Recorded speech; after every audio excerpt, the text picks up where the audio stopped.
একটা শিশুর কিন্তু আমরা জানি যে প্রথম ৮ বছরটা গর্ভাবস্থা থেকে ৮ বছর এটা সবচেয়ে গুরুত্বপূর্ণ সময়। আমি শিশুতে ইন্টারাকশনের জায়গাটা যদি কাজ না করি তাহলে কিন্তু ওর ডেভেলপমেন্টটা সবগুলো ডেভেলপমেন্ট ডোমেইনে সে টাচ করতে পারবে না। বেশিরভাগ ক্ষেত্রে উইমেন এন্টারপ্রেনার্সরা running those day cares, right? এলাকার ভিতরে কমিউনিটির ভিতরে অর্গানিক একটা সিস্টেম দাঁড়িয়েছে। ইসলামের যে ৩ বছরের বাচ্চাটা আর গুলশানের কোনো একজন শিল্পপতির যে ৩ বছরের বাচ্চাটা, ওদের বেড়ে ওঠার তরিকা সেম। আমার কাছে একটা দামি লেগোর খেলনা আর ওই যে মা বানিয়ে দিয়েছে মাটি দিয়ে একটা কিছু বানানোর সময় দেখেন বাচ্চাটা কিভাবে তাকিয়ে থাকে, আমরা দেখেছি। এই যে পুতুল খেলাটা, এক্স্যাক্টলি ওইটাতে যে লার্নিং হয়, আপনি ওই ১,০০০ টাকা দিয়ে বারবি ডলের সেট কিনে দিলে ওইটা তো আর হইল না। তাকে কিন্তু এই খেলনা দিয়ে খেলার একটা সুযোগ করে দিতে হবে যে আমাদের এটা সাস্টেন করার জন্য নলেজটা আমরা কিভাবে ডিসেমিনেট করতে পারি। ১ বিলিয়ন বাচ্চা আছে যারা প্রাইমারি লেভেলে পড়ে এবং 70% of this children are gonna end up in a job. আগামী 10 বছরে বাংলাদেশে আরো 10 lakh teacher, tutor, caregiver দরকার হবে। শিশুকে আমরা ভালোর জন্য ভালোবেসেই করি, ভালোবেসে শিশুর জন্য ক্ষতিই করে ফেলি না জেনে।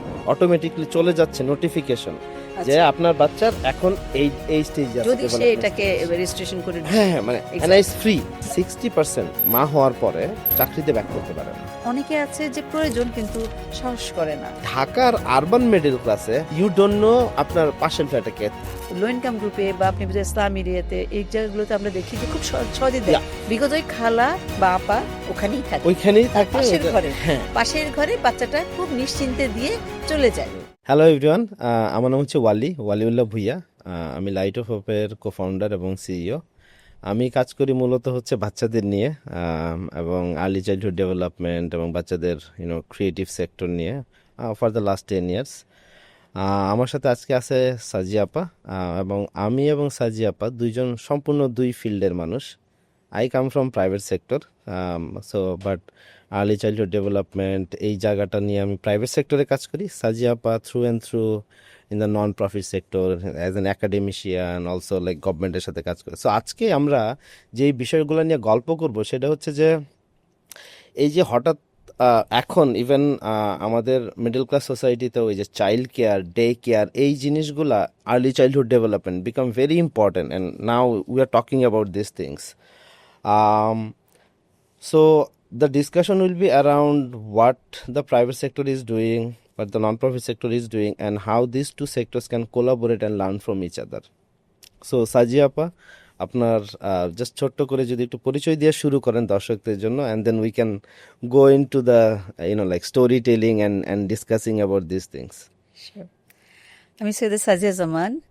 আমি আছি ব্র্যাক আইডি ব্র্যাক ইউনিভার্সিটিতে প্রোগ্রাম হেড হিসাবে এবং আমি বাংলাদেশ ইসিডি নেটওয়ার্কের এক্সিকিউটিভ বোর্ড মেম্বার হিসেবে কাজ করছি। আপনি একটা কথা বলছিলেন যে শিশুদের যত্নের কথা বলছিলেন, কিন্তু শিশু বললেই আমার মুখে একটা হাসি আসে, কারণ শিশু সেই মানুষটা, সেই ছোট্ট মানুষটা যাদের নিয়ে আমরা কাজ করছি। আমার ক্যারিয়ারের লাস্ট 5 ইয়ার্স আমি কাজ করছি শিশুদেরকে নিয়েই, একাডেমিক ব্যাকগ্রাউন্ড থেকে তাদের জন্য যে নন প্রফিট অর্গানাইজেশন লুক থেকে কাজ করছি। আর সবচেয়ে বড় কথা বাংলাদেশ ইসিডি নেটওয়ার্কে আমি, যেহেতু এটা নেটওয়ার্ক, আপনারা জানেন যে বাংলাদেশ ইসিডি নেটওয়ার্ক হচ্ছে একটা ফোরাম যেখানে সরকারি, বেসরকারি, আন্তর্জাতিক সংস্থার সমন্বয়ে সবাই মিলে আমরা একটা কাজ করছি। শিশুর বিভিন্ন বিষয় নিয়ে আসলে আমরা কথা বলি, যেগুলো নিয়ে কাজ হচ্ছে। তো ভালো লাগছে আপনার সাথে আজকে আলোচনায় এসে। Ben, so Bangladesh ECD network, right? So আমরা যেমন মেম্বার, আমরা সম্ভবত এটার একমাত্র প্রাইভেট সেক্টর মেম্বার আর কি। বাট আরেকটু যদি ডিপলি বলেন যে এই বেনটা কবে শুরু হইলো, কি উদ্দেশ্য নিয়ে শুরু হইলো, এবং few things that you are really proud about যে বেন অ্যাচিভ করছে।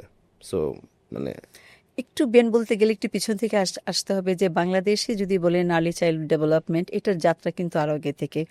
আমরা যদি বলি যে চাইল্ড কেয়ার আর্লি 90 থেকে, বা যদি প্রি প্রাইমারি এডুকেশন বলেন সেটা অনেক আগে থেকে, স্বাধীনতার পর থেকে হয়তো ইন্ডিভিজুয়াল অর্গানাইজেশনগুলো করছিলেন। কিন্তু মোটামুটি যখন আমাদের বিভিন্ন অর্গানাইজেশনগুলো যখন মানে ছোট শিশুদের নিয়ে কাজগুলো করছিল, একটা সময় প্রয়োজন এসে গেল। আপনি জানেন রিনাউন্ড অর্গানাইজেশনগুলো এখানে BRAC, plan international, save the children, এরকম অনেক অর্গানাইজেশন আছেন, সরকারের বিভিন্ন উদ্যোগ, সবাই কাজ করছিলেন নিজস্ব নিজস্ব প্ল্যাটফর্ম থেকে। তো এই সবাইকে নিয়ে যে একটা প্ল্যাটফর্মে এসে কথা বলা, এটা খুব প্রয়োজন হয়ে দেখা দিল।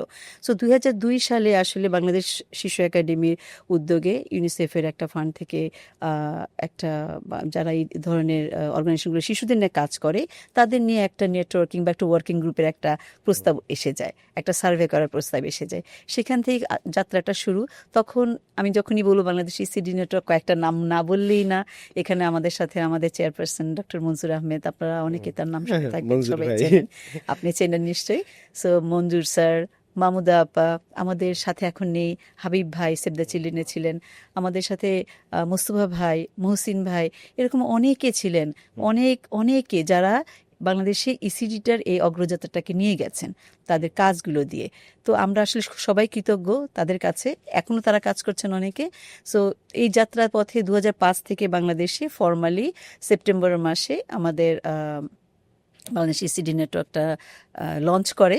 এবং আমি আনন্দের সাথে বলবো যে বাংলাদেশ ইসিডি নেটওয়ার্ক, এটা সেক্রেটারি ব্র্যাক ইউনিভার্সিটি, যেখানে আবার আমি কাজ করি, আমার ফর্মাল জবটা সেখানে।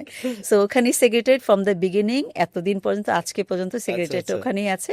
সো আমরা যারা ইসিডি নিয়ে কাজ করছি, বেনের মেম্বারটা শুরু হয়েছিল হয়তো সংখ্যাটা ছোট দিয়ে, কিন্তু এখন কিন্তু আমাদের 134-35 অর্গানাইজেশন। আপনি বলছিলেন আপনি প্রাইভেট সেক্টরে, আমাদের এখানে একটু আগেই বলছিলাম যে বেসরকারি, সরকারি, আন্তর্জাতিক সংস্থা, প্রাইভেট, এরকম অনেক মেম্বার আছেন আমাদের একটা এক্সিকিউটিভ বোর্ড আছে, আমাদের স্টিয়ারিং কমিটি আছে যারা বিভিন্ন নীতি নির্ধারণে আমাদের সহায়তা করে। আমরা কাজ করছি মূলত যেহেতু আর্লি চাইল্ড ডেভেলপমেন্ট এই বিষয়ে অ্যাডভোকেসির একটা পলিসি অ্যাডভোকেসিতে আমরা কাজ করি। আমাদের এখানে অনেক সাকসেস স্টোরি আছে। সরকার আমাদেরকে, আমরা সরকারের সাথে যে কাজ করছি, কথাটা বলছি, সেটা কিন্তু একদিনে হয়নি। এটা একটা দীর্ঘ যাত্রা। আমাদের সরকার সেই সুযোগটা দিয়েছেন আমাদেরকে, সরকারের বিভিন্ন পলিসি ডকুমেন্টগুলো ডেভেলপ করার ক্ষেত্রে আমরা টেকনিক্যাল সাপোর্ট দিয়েছি। এরকম 2-3টা খুব প্রমিনেন্ট পলিসিস যেটা ধরেন যে আপনারা বেন থেকে পুশ করে ইনফ্লুয়েন্স করে পাশ করাইছেন, এরকম যদি কয়েকটা, যেমন ডে কেয়ার অ্যাক্ট একটা, যেটা এখন এরকম 2-3টা যদি ভেরি স্ট্রং পলিসিস যেটা যদি শেয়ার করতেন। অবশ্যই, আমি অত্যন্ত আনন্দের সাথেই বলবো যে বাংলাদেশের অনেক বড় একটা মাইলস্টোন, সেটা হচ্ছে আমাদের কম্প্রিহেনসিভ ইসিডি পলিসি, যেটা 2013 সালে অ্যাপ্রুভড হয়েছে। Minister of women and child affairs এটাকে অ্যাপ্রুভ করেন। এই যে অ্যাপ্রুভালের আগে যে ব্যাকগ্রাউন্ড কাজটা, এটার যে টেকনিক্যাল সাপোর্টটা সরকারই আমাদেরকে এটাতে সুযোগ করে দিয়েছিলেন কাজগুলো করার। সাথে এখানে আমাদের ইউএন অর্গানাইজেশন ইউনিসেফ ছিলেন, অনেকেই ছিলেন। সো আমরা এখানে এই ডকুমেন্টটাকে তৈরি করার ক্ষেত্রে আমরা কাজ করেছি একসাথে। এর সাথে পাশাপাশি এটা অনেক বড় একটা পলিসি ডকুমেন্ট, জানেন যে পলিসি গাইড করছে সব কিছু। একই সাথে এই পলিসিকে নিয়ে পলিসি ইমপ্লিমেন্টেশনের একটা প্ল্যান, এটারও একটা ইমপ্লিমেন্টেশন প্ল্যানটাও একটা 2016-তে অ্যাপ্রুভ হয়েছে। তারপরে আমাদের ইএলডিএস, আর্লি লার্নিং ডেভেলপমেন্ট স্ট্যান্ডার্ড, এই ডকুমেন্টগুলো কিন্তু এক একটা মাইলস্টোনের মতো বাংলাদেশ ইসিডি ফিল্ডে। আপনি অনেক কান্ট্রিতে দেখবেন এই ধরনের কিন্তু পলিসি ডকুমেন্টগুলো নেই, কিন্তু আমাদের এখানে একটা পজিটিভ এনভায়রনমেন্ট।